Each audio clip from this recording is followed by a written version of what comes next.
কখনো মেয়েদের ফাঁদে পড়বে নায়ক ছেলে তোমাকে বলছে। মেয়ের সাথে গল্প করো না, দেখো তোবা করে উঠো, আস্তাগফিরুল্লাহ তুমি নেই। জিন্দেগি তার মেয়ের সাথে কথা বলো না, মেয়ে তোমাকে ধ্বংস করবে, তোমার বাপকে ধ্বংস করবে, তোমার বংশকে ধ্বংস করবে, তোমার জাতিকে ধ্বংস করবে। রাসূল সাল্লাল্লাহু আলাইহি সাল্লাম বলছেন, সবচেয়ে মানুষের জন্য ভয়াবহ, সবচেয়ে মানুষের জন্য বিপজ্জনক বস্তু হলো নারী। আমি মুহাম্মদ সাল্লাল্লাহু আলাইহি ওয়াসাল্লাম ছেড়ে যায়নি কোন বস্তু যেটা পুরুষের জন্য বিপজ্জনক হতে পারে নারীদের চেয়ে।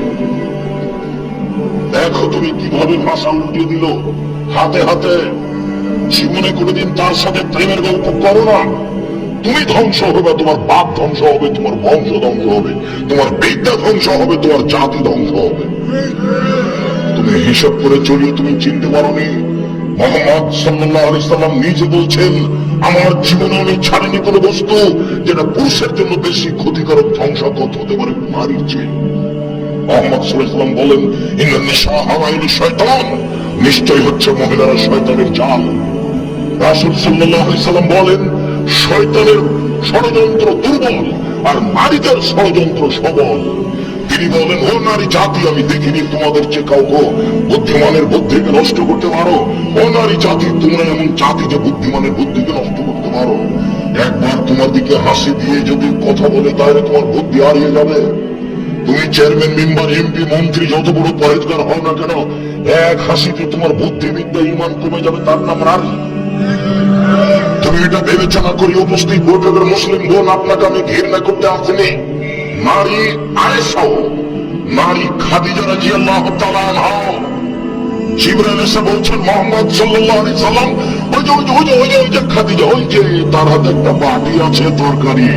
শুনেন, খাদিজা আপনার কাছে আসলে আপনি তাকে বলবেন, খাদিজা, জি আল্লাহ তোমাকে সালাম দিয়েছে খাদিজা, জিবরাইল তোমাকে সালাম দিয়েছে, তোমার জন্য জান্নাতে একটা ঘর বানানো হয়েছে খাদিজা, হীরা মুক্তা মাণিক্য দিয়ে, যেখানে কোনো হইচই নেই। খাদিজাও তো মহিলা, আপনাকে খাদিজার মতো মনে করি। তো শয়তান কে বুঝেছে যে আপনার পাশে বসে আছে, দেখেন ওর ছোটবেলা, ওর স্বামী নাই, ওর বাপ নাই, ও বাপ ছাড়াই দুনিয়াতে এসেছে, ও স্বামী ছাড়াই দুনিয়াতে চলে।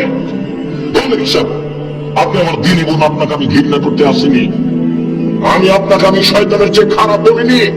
তো আপনার পাশে একজন মহিলা বসে আছে, আপনি দেখেন তার পেট দেখা যায়, তার পিঠ দেখা যায়, তার অঙ্গ প্রত্যঙ্গ দেখা যায়, ও কি মনে করে ওর বাপ নাই নাকি? বাপ ছাড়াই দুনিয়াতে এসেছে, তা পুরুষ, ওটা তো আপনারই মেয়ে, তবে আমি দেব। আপনি জান্নাত কিনে নিন, জান্নাত পড়ে আছে।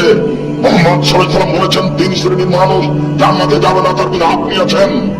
মুহাম্মদ সাল্লাল্লাহু আলাইহি ওয়াসাল্লাম বলেছেন, 3 শ্রেণীর মানুষ কখনো জান্নাতে যাবে না, তার বিনা আপনি একজন। আপনি হচ্ছেন দায়ুষ, ওই মেয়ে আপনার।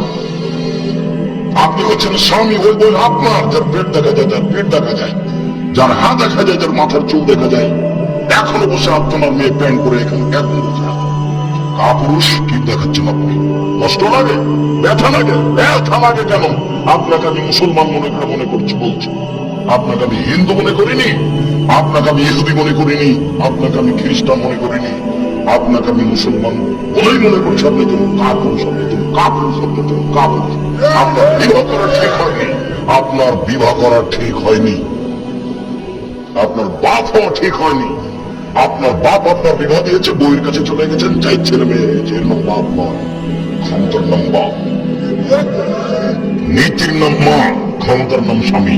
যোগ্যের ভাবে ঘুরে বসে ভাবে চলে, তার নাম ক্ষমতা। যোগ্যের ভাবে ঘুরে বসে ভাবে চলে, তার নাম ক্ষমতা। 3 শ্রেণীর মানুষ জান্নাতে যাবে না, তার মধ্যে আপনি একজন আছেন।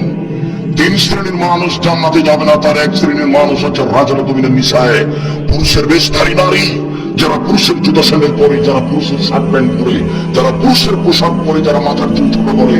আপনি দেখতে পাচ্ছেন ঢাকা শহরে গাজীপুর বাজারে হাজারো লক্ষ নারী এসব প্যান্ট পরে থাকছে, গেঞ্জি গায়ে থাকছে, এরা জাহান্নামী। আমি বলিনি এই কথা, মুহাম্মদ সাল্লাল্লাহু আলাইহি ওয়াসাল্লাম বলেছেন। আমার বলার কি আছে? তিনি 1450 বছর পূর্বে বলেছেন, আমি তার অনুবাদক। আমি আব্দুর রাজ্জাক বিন ইউসুফ বলছি, আল্লাহর কসম, আল্লাহর কসম, আল্লাহর কসম, আমি 90 সাল থেকে এখন পর্যন্ত কোনোদিন অপ্রয়োজনীয় বাক্য বলিনি। আমি 90 সাল থেকে নিয়ে এখন পর্যন্ত কোনোদিন কেসা কাহিনী বলিনি। 90 সাল থেকে নিয়ে এখন পর্যন্ত আমি কোনোদিন মানুষের কাছে পথ খরচ পাতেও চাইনি। এই দেশের মাটিতে কেউ যদি প্রমাণ করতে পারে আব্দুল রাজ্জাক সাহেব একদিন আমার কাছে পথ খরচ পাতেও চেয়েছিল, আমি আব্দুল রাজ্জাক বিন ইউসুফ জিন্দেগি তার বক্তব্য দেবো না। আমি গাজীপুরের মাঠে বক্তব্য দিয়েছি, টাকা দিয়েছে আমাকে 10,000, আমার গাড়ির বিল এসেছে 15,000। আমি বাড়ি থেকে 5,000 টাকা দিয়েছি। আমি মানিকগঞ্জে গেছি, আমাকে দিয়েছে 6,000, 5,000, গাড়ির বিল এসেছে 12,000। আমি দিনাজপুরে প্রোগ্রামে গেছি, 1 টাকাও দেয়নি, গাড়ির বিল এসেছে 7,000, 1 পয়সা দেয়নি। পরীক্ষা করলো নাকি আল্লাহ ভালো জানে।